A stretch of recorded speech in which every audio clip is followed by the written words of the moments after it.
우리가 영화를 보다 보면 그 제작한 나라의 문화가 드러납니다. 일단 프랑스 영화는 깊습니다. 그래서 빠져들면 재미있지만 이 빠져들기가 쉽지가 않습니다. 왜냐하면 우리와 생각이 많이 다르기 때문입니다. 이 프랑스 영화는 시작도 어렵고 이 끝도 매우 어렵습니다. 이 반면에 미국 영화는 참 쉽습니다. 시작할 때는 여러 가지 복선이 있지만 종반으로 가면 그것이 다 해결되어지는 그런 양상을 보입니다. 그런데 찜찜한 것은 이 마지막 장면에는 꼭 미스터리한 것을 꼭 남깁니다. 이거는 상업적으로 이제 후속작을 만들어야 되기 때문에 이 끝날 때 약간의 여유를 남겨두고 그래서 미국 영화를 보다 보면은 이야기는 다 끝난 것 같지만 왠지 모르게 약간 찜찜함이 남는 그런 경우가 참 많습니다. 그런데 한국 영화는 또 그렇지 않죠. 한국 영화는 아주 끝이 선명합니다. 문제 해결이 완전히 다 된 상태에서 영화가 끝나게 되죠. 이는 아마도 이 권선징악에 익숙해 있는 우리 문화 때문일 것입니다. 오늘 우리는 이 사무엘서의 마지막 부분을 우리가 함께 읽었습니다. 사무엘서를 끝내는 부분이 어떻습니까? 이 프랑스 영화를 본 듯한 느낌입니까? 아니면 미국 영화를 본 듯한 느낌입니까? 아니면 우리에게 친숙한 한국 영화를 본 듯한 느낌입니까? 제 느낌은 마치 한국 영화를 본 듯한 느낌입니다. 지난 시간에 다윗이 하나님이 싫어하시는 인구조사를 했지만 그는 자신의 잘못을 뉘우치고 회개를 합니다. 그리고 공의 하나님으로 인해 하나님께 벌을 받게 되죠. 그리고 그 벌로 인해 7만 명의 사람이 죽습니다. 그런데 이렇게 끝났다면 조금 찜찜하겠죠. 그냥 벌 받고 끝났다고 끝나버리니 약간 찜찜하지만 오늘 본문을 보면 이 다윗이 하나님께 번제와 화목제를 드립니다. 그리고 이야기가 이 끝을 맺습니다. 이 모든 문제가 다 해결이 된 것이죠. 뿐만 아니라 이 짧은 내용 속에서 우리는 헌신에 대해서 그리고 기도에 대해서 그리고 속죄에 대해서 우리가 살펴볼 수가 있습니다. 이것은 모두 신앙의 핵심입니다. 사무엘서의 마지막에는 어찌 보면 이렇게 은혜로운 이야기로 마무리를 하게 됩니다. 이것 자체가 우리에게 주는 이 메시지인 셈입니다. 그럼 제단을 쌓는 이 다윗을 통하여 우리가 중요한 세 가지를 함께 좀 살펴보려고 합니다. 첫째는 값을 치르는 이 다윗을 봅니다. 하나님께서는 회개하는 다윗을 보시고 선견자 갓을 보내십니다. 이 갓을 통하여 말씀하시기를 아라우나의 타작마당에서 하나님께 제단을 쌓으라고 말씀을 합니다. 18절입니다. 이날에 갓이 다윗에게 이르러 그에게 이르되 올라가서 여부스 사람 아라우나의 타작마당에서 여호와를 위하여 제단을 쌓으소서. 이때는 즉 선견자 갓이 다윗에게 지금 말하고 있는 이때는 하나님의 천사가 온 이스라엘을 침으로써 많은 사람이 지금 죽어나가고 있는 상황입니다. 그리고 이를 본 다윗이 정말 어쩔 줄 몰라 한 상황입니다. 회개는 했지만 그래도 백성들은 죽어가고 있으니 이 다윗으로서는 정말 자신의 무능력함을 뼈저하게 느끼고 있는 바로 그 순간이죠. 그런데 이때 하나님께서는 갓 선자를 통하여 제단을 쌓고 번제를 드리라는 것입니다. 그래서 다윗으로는 지금 도저히 해결할 수 없는, 다윗에게 능력이 있다면 당연히 백성들이 죽는 것을 막을 수 있겠지만 지금 다윗으로서는 왕으로서도 도저히 할 수 없습니다. 그런데 이런 상황에서 하나님께서는 이거를 회복할 수 있는 방법을 지금 친히 일려주고 계시는 겁니다. 사실 죄인된 우리 사람들이 아무리 노력을 한다고 해서 자력으로는 하나님과 화목할 수가 없습니다. 그래서 바울 사도는 모든 사람이 죄를 범하였음에 하나님의 영광이 이르지 못한다고 했습니다. 즉 우리는 우리 스스로는 절대로 하나님의 영광에 이를 수 없습니다. 즉 우리는 우리 스스로 하나님과 좋은 관계를 맺으면서 우리는 절대로 살아갈 수가 없습니다. 이 죄라는 골짜기가 있어서 하나님께로 우리가 도저히 갈 수가 없는 것입니다. 다만 하나님과 우리가 화목해질 수 있는 방법이 있다면 그것은 바로 하나님이 허락해 주시는 방법뿐입니다. 즉 나의 방법이 아니라 하나님이 허락해 주시는 그 방법만이 하나님과 화목할 수 있는 것이죠. 그렇다면 오늘 하나님의 사랑과 은혜로서 우리에게 허락하신 하나님의 화목의 방편이 무엇입니까? 그것은 바로 우리 주 예수 그리스도이십니다. 하나님은 당신의 독생자 예수 그리스도를 하나님의 뜻을 따라 우리를 위해 이 땅에 보내주신 겁니다. 즉 그리스도께서 우리와 하나님 사이의 화목을 위해 친히 화목제물이 되어주신 것이죠. 그러므로 우리는 그리스도를 믿음으로 말미암아 이제 하나님 앞에 우리는 담대하게 나아갈 수 있게 된 것입니다. 즉 우리와 하나님 사이를 가로막고 있었던 그 골짜기를 예수 그리스도의 십자가로 인해 이제 연결이 된 것입니다. 그래서 예수 그리스도를 통해 우리는 하나님께로 갈 수 있게 된 것이죠. 다른 방법은 절대로 없습니다. 오직 예수 그리스도뿐입니다. 내가 할 수 있는 것도 없습니다. 오직 예수님뿐입니다. 내가 노력한다고 해서 되는 것도 아닙니다. 오직 예수 그리스도뿐입니다. 그러니 이게 얼마나 큰 하나님의 이 은혜입니까? 그리고 이게 얼마나 감격스럽습니까? 그래서 우리는 그리스도를 통하지 않고는 결코 하나님과 화목할 수도 우리가 구원을 받을 수도 없다는 사실을 우리는 절대로 잊어서는 안 됩니다. 그리고 이 사실을 우리는 전하는 삶을 우리는 살아야 합니다. 오늘 하나님의 대언자 갓은 바로 이러한 사실을 지금 알려주고 있는 것입니다. 문제 해결은 오직 하나님께 있다는 것이죠. 그래서 이 문제를 해결하기 위해 다윗으로 하여금 아라우나의 타작마당으로 올라가라는 것입니다. 그리고 거기에서 제단을 쌓으라는 것이죠. 갓으로부터 이를 전해드린 다윗은 아라우나의 타작마당으로 올라갑니다. 그런데 놀란 것은 여부스 사람 아라우나입니다. 왜냐하면 왕이 자기에게 찾아온다는 것은 이게 흔한 일이 아니죠. 신하가 백성이 왕을 찾아가는 것은 당연하지만 왕이 신하도 아니고 한 백성을 찾아간다는 것은 이거는 작은 일이 아닙니다. 그래서 그는 다윗 앞에 꿇어 엎드리게 되죠. 그리고 왕이 직접 자신의 누추한 이곳에 오게 된 이유를 묻습니다. 그러자 다윗은 아라우나의 타작마당에서 내가 하나님께 제단을 쌓겠다고 합니다. 아라우나는 흔쾌하게 허락을 하죠. 오히려 아라우나가 더욱 적극적입니다. 지금 제사를 드릴 사람은 다윗인데 오히려 아라우나가 더 적극적이죠. 제사를 드리려면 제단을 쌓을 땅이 필요한데 아라우나는 다윗이 지목하는 타작마당을 기꺼이 내놓습니다. 제사를 드리려면 제물이 필요합니다. 아라우나는 자기에게 소가 있다는 것입니다. 그러니 그 소를 마음대로 사용하라는 것이죠. 제사를 드리려면 제단에 불을 피울 나무가 필요합니다. 이에 대해 아라우나는 자기의 소가 메고 있던 멍에가 있고 타작에 쓰는 여러 가지 도구가 있다는 것입니다. 그래서 이게 전부 나무이니까 마음대로 사용하라는 것이죠. 자신의 타작마당의 멍에를 기꺼이 자신은 내놓겠다라는 것이죠. 그리고 이 모든 말 끝에 아라우나가 이렇게 말합니다. 23절입니다. 왕이여 아라우나가 이것을 다 왕께 드리나이다. 즉 모든 것을 내가 다 왕께 드린다는 것이죠. 우리는 이 부분을 통해서 아라우나라는 사람을 우리가 보게 됩니다. 아라우나는 여부스 사람입니다. 이 말은 이스라엘 백성이 아니라는 것입니다. 원래 가나안 족속이었죠. 가나안 정복 시 이스라엘의 남은 족속입니다. 아라우나는 여부스 족속 이방인이었지만 이스라엘의 하나님을 두려워하는 사람입니다. 다윗이 여호와께 제사를 드린다고 하자 자신의 타작마당, 타작 도구, 속까지 모두 다 내놓았는데 그는 기쁨으로 모든 것을 내놓게 됩니다. 그가 바라는 것은 단 하나입니다. 다윗이 하나님께 제사를 드리는데 이 제사, 이 예배가 성공적으로 드려지는 것, 이것이 아라우나가 바라는 것입니다. 그런데 이게 바로 믿음의 자세입니다.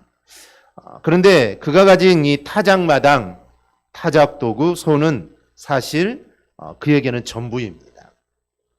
자신의 생계를 이어가는 다 도구들이죠. 여부스 사람이라는 말은 이것이 그의 생업이며 이 일이 아니면 그는 살 수 없음을 이야기합니다.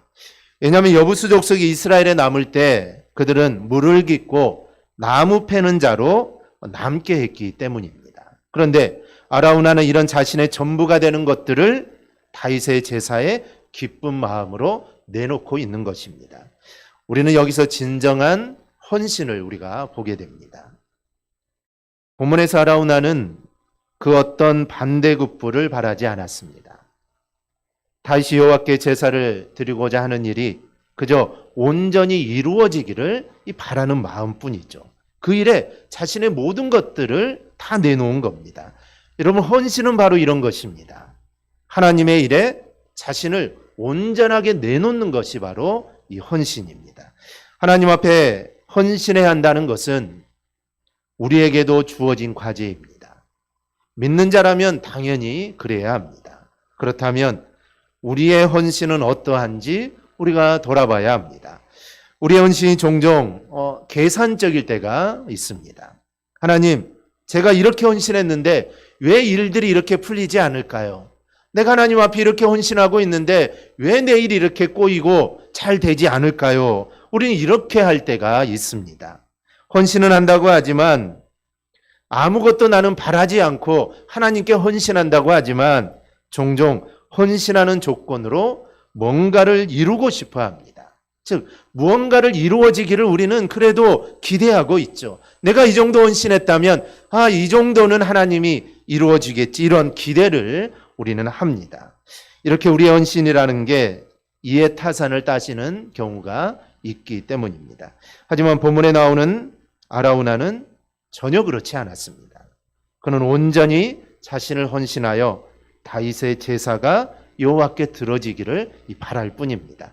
우리는 아라우나의 모습을 통해 헌신이라는 것은 이렇게 순수하게 자신을 온전히 내어드리는 거라는 것을 우리는 알아야 하고 우리도 이러한 마음으로 우리는 헌신해야 합니다. 이 점은 다윗도 마찬가지입니다. 다윗은 온전히 자신의 모든 것을 내놓는 아라우나에게 이렇게 말합니다. 24절입니다. 왕이 아라우나에게 이르되 그렇지 아니하다.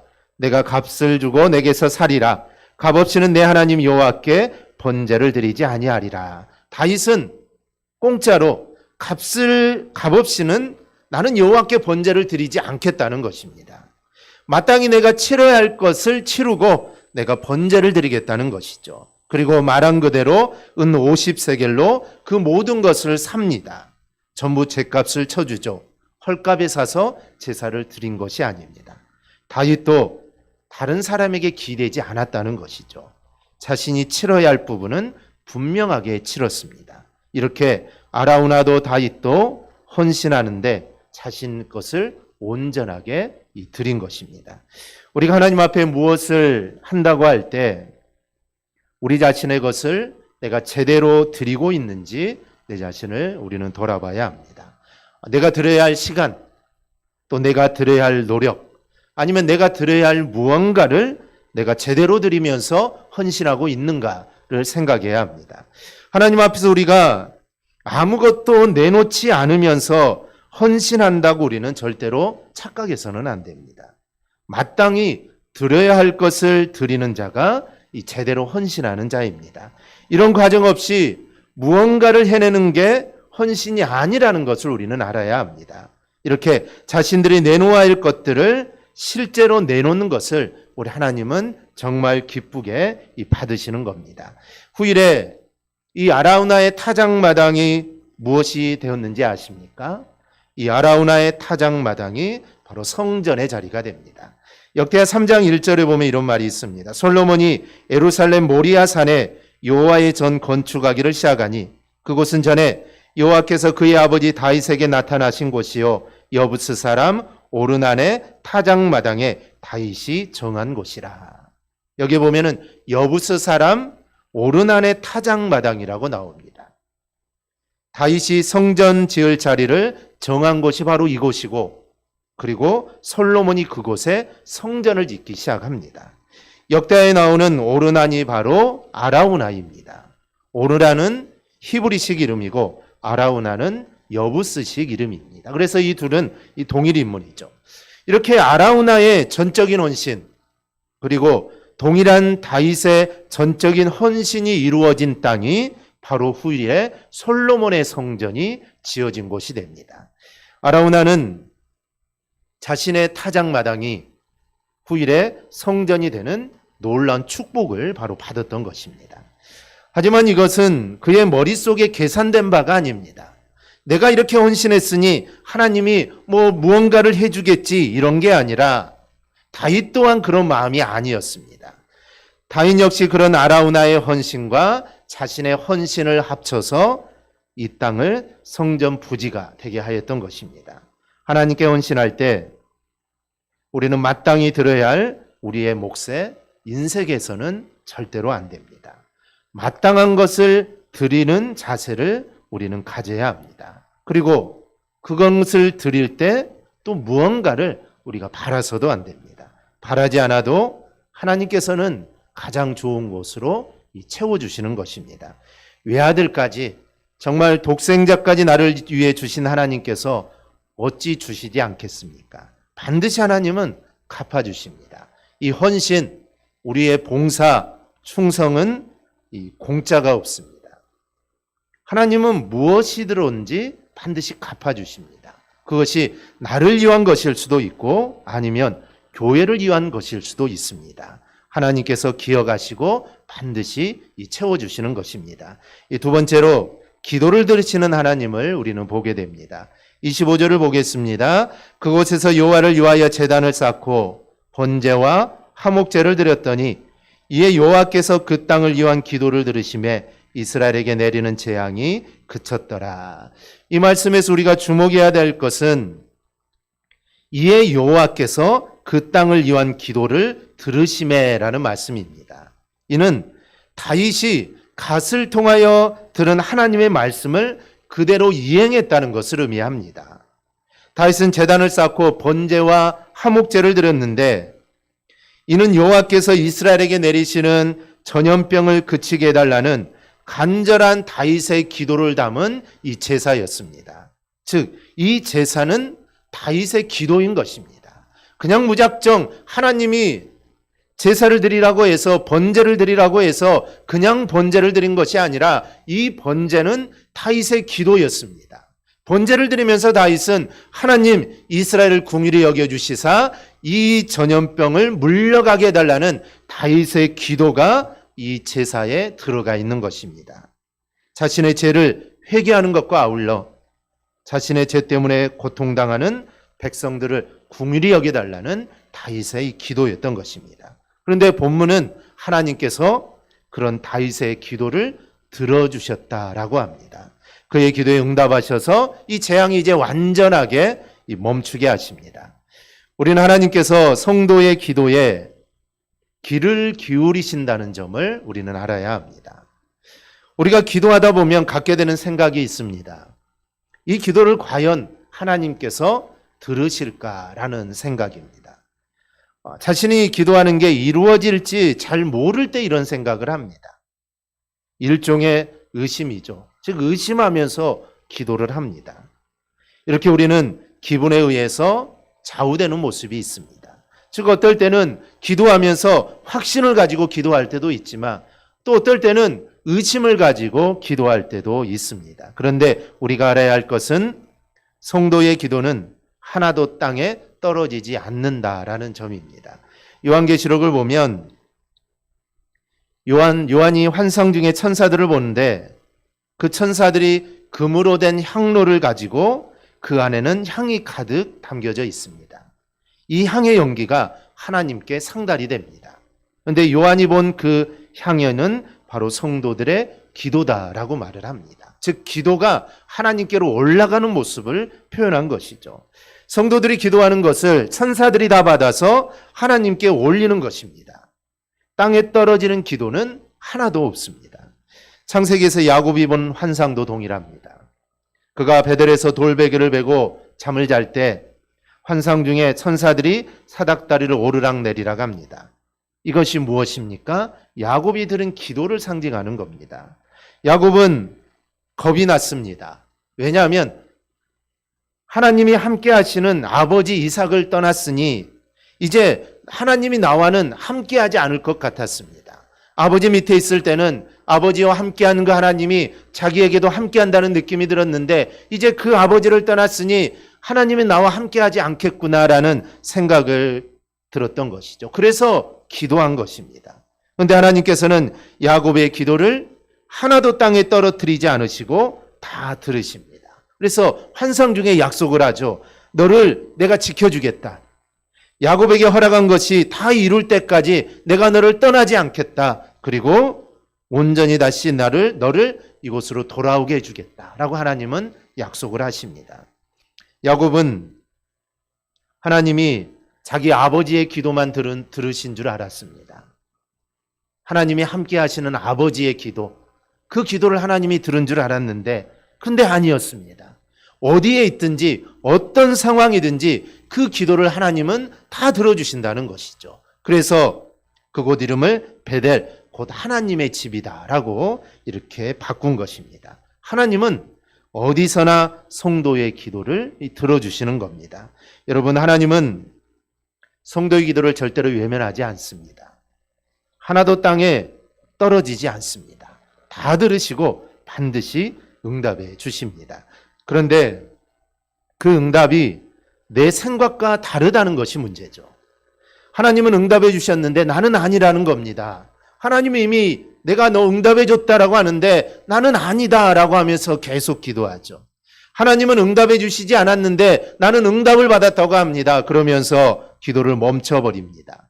여러분, 하나님의 기도에 대한 응답에는 세 가지가 있습니다. 하나는 yes, 이것 또 하나는 no입니다. 여러분, no도 응답입니다. 안 된다. 우리가 기도하는데 하나님이 안 된다는 겁니다. 근데 그것도 하나님의 기도의 응답입니다. 또 하나는 좀 기다려라.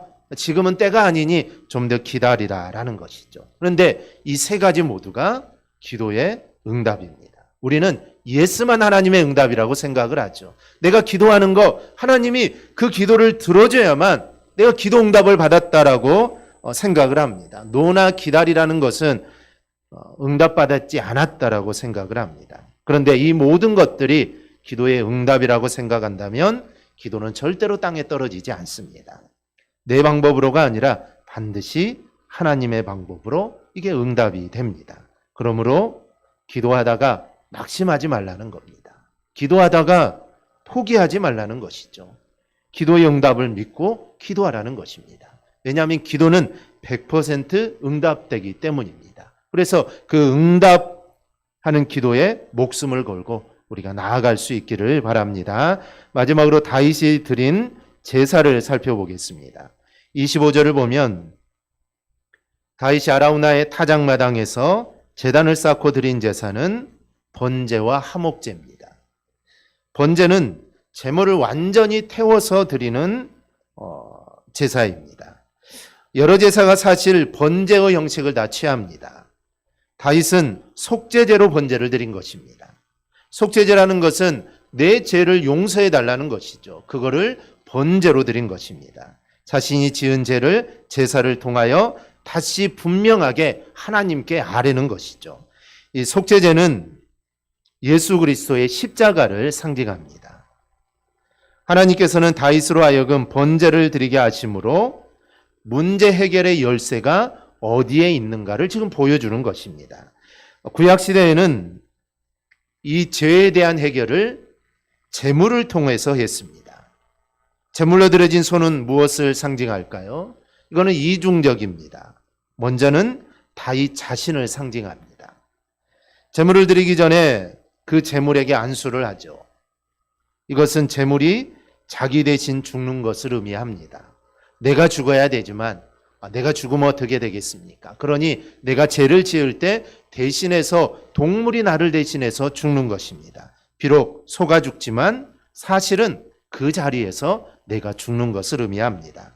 이 죄에 대한 해결은 이렇게 죽음밖에는 다른 해결책이 없습니다. 그래서 로마서에서 바울은 죄의 삭은 사망이다라고 하는 것입니다. 자신이 그 자리에서 이 죽는 것과 같습니다. 그러면서 또한 제물은 바로 예수 그리스도를 상징합니다. 우리가 죄를 지을 때마다 죽으면 매번 제사만 드리기에도 이게 모자라겠죠. 하루에도 몇 번씩 제사를 드려야 할 것입니다.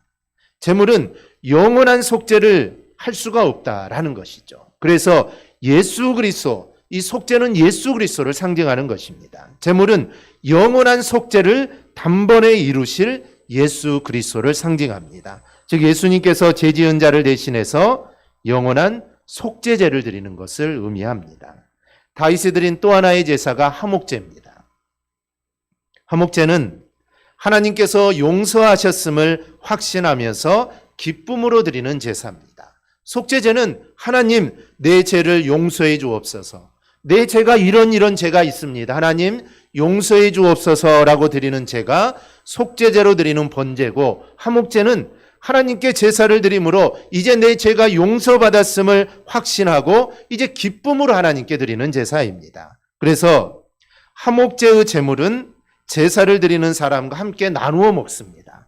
다른 제물, 다른 제사의 제물은 나누어 먹을 수 없습니다. 이 제사장들에게 일부가 돌아가지만 제사를 드린 사람은 절대로 먹어서는 안 되죠. 그런데 화목 제물의 제물은 함께 먹을 수 있습니다. 함께 먹는다는 것을 뭘 의미할까요? 기쁘다라는 것이죠. 기쁨의 제사. 이제 모든 것이 회복되었음을, 그래서 먹고 마시고 즐겁다라는 것을 바로 의미합니다. 결국 모든 문제 해결은 어디서 이루어집니까? 바로 예수 그리스도의 십자가에서 이루어지는 것입니다. 앞에 우리가 헌신과 기도에 대한 이야기도 했습니다. 우리가 헌신할 기회가 나에게 주어지고 또 기도할 기회가 주어진 것도 본질적으로 예수님의 십자가 때문에 이게 가능한 것입니다. 예수 그리스도의 십자가의 대속이 없었다면 우리의 기도도 우리의 헌신도 이거는 아무런 의미가 없습니다. 예수님의 대속의 죽음이 있었기에 우리가 주의 전에 나와 예배하고 하나님께 기도하는 것입니다. 그 대속의 죽음이 없었다면 우리는 교회 안에 들어올 수도 없습니다. 예배할 수도 없고 기도할 수도 없고 헌신할 수도 없습니다. 내가 봉사하고 싶지만 봉사할 수도 없습니다. 여전히 레위인 중에서 제사장들만 봉사를 하겠죠. 하고 싶은 모든 사람들이 봉사도 할 수 없는 것입니다. 그런데 이 모든 것들이 가능해진 것은 예수 그리스도의 십자가의 대속의 죽음 때문에 이 모든 것들이 가능해진 것입니다. 그러므로 사무엘서는 우리로 하여금 예수 그리스도께로 우리를 인도하는 것입니다. 우리의 모든 문제가 예수님에게도 통한다는 점을 우리는 깨달아야 합니다. 예수님의 십자가가 아니면 우리는 살 수 없는 존재임을 우리가 깨닫고 정말 십자가의 보혈 아래에 항상 돌아오는 우리 성도들이 될 수 있기를 바랍니다. 사무엘서는 이렇게 우리에게 메시지를 주고 마치고 있습니다. 우리가 사무엘서에서 말씀하시는 모든 것들을 기억할 수는 없지만 오직 하나님을 의지하고 하나님을 섬기는 헌신자로 내가 서야겠다라는 것을 결단을 가지는 우리가 되었으면 좋겠습니다. 그리고 정말 다윗처럼 우리가 사무엘하는 온통 다윗의 이야기가 아닙니까? 처음부터 끝까지 다윗의 이야기입니다. 그래서 우리가 다윗을 생각할 때 다윗이 어떠한 삶을 살았는가, 다윗이 어떤 사람이었는가 우리가 생각하면서 정말 나도 다윗처럼 나도 그렇게 살아가야겠다. 정말 하나님의 마음에 합한 자로 나도 살아가야겠다라고 이렇게 다짐했으면 정말 좋겠습니다. 바로 이러한 다짐과 은혜가 우리 안에 풍성하기를 주님의 이름으로 축원합니다. 아멘. 기도하겠습니다.